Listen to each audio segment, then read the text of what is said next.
NU itu untuk seluruh bangsa dan tidak boleh digunakan sebagai senjata untuk kompetisi politik.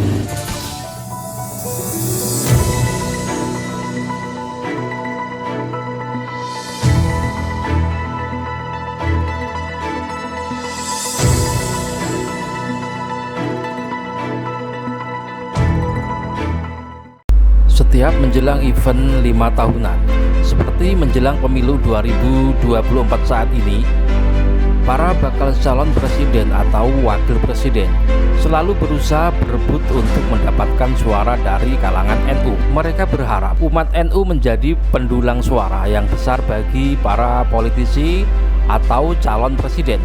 Salah satu cara yang dinilai dan diyakini paling efektif untuk merebut suara penganut NU adalah dengan cara menggandeng tokoh NU menjadi pasangan calon presiden atau wakil presiden.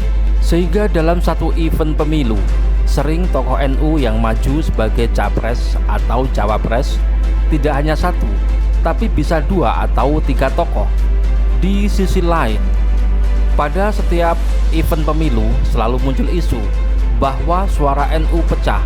Pecahnya suara umat NU itu banyak diyakini sebagai akibat dari banyaknya tokoh NU yang mengikuti event politik, sementara umat NU memiliki panutan tokoh sendiri-sendiri. Pertanyaannya, apakah calon yang menggandeng tokoh NU selalu menjadi pemenang?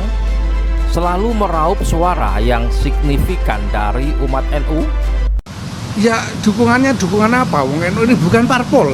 Saya itu bolak-balik sampai teriak-teriak soal ini. NU bukan parpol, NU tidak dalam posisi untuk memberikan dukungan politik.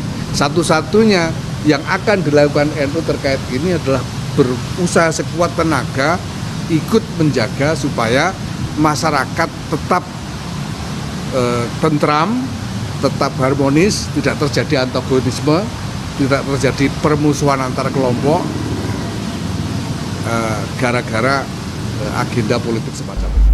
Pada pemilu 2004 lalu, ada 5 pasangan calon presiden.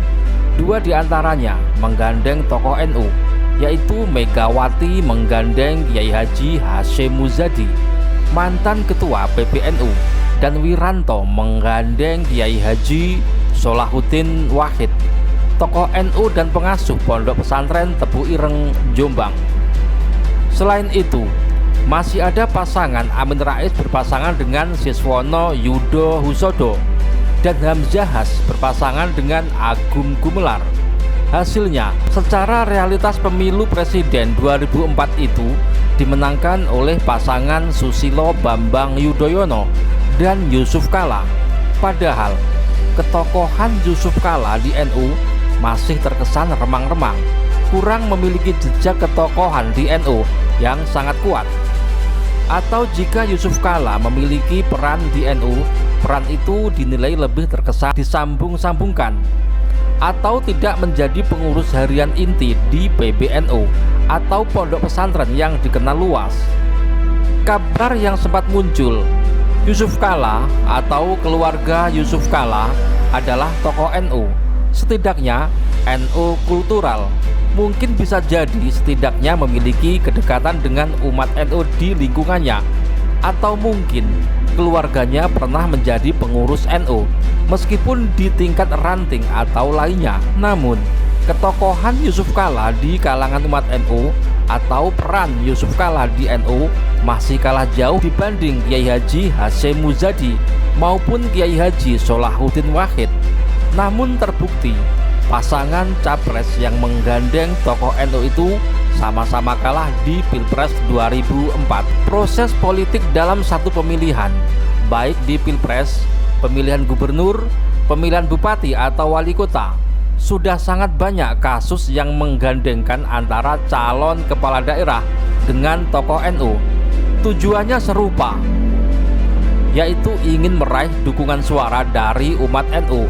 Bahkan sering atau banyak ditemui bakal calon presiden atau wakil presiden, juga calon kepala daerah, tiba-tiba seakan-akan menjadi umat NU, atau tiba-tiba seakan-akan dekat dengan tokoh NU.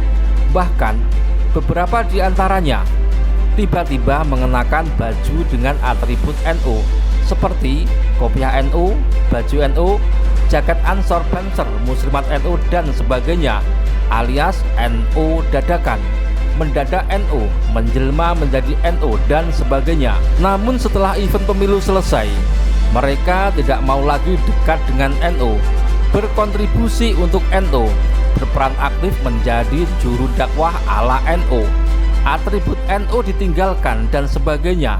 Umumnya para politisi yang mendadak NU itu memang tidak memahami NU secara utuh.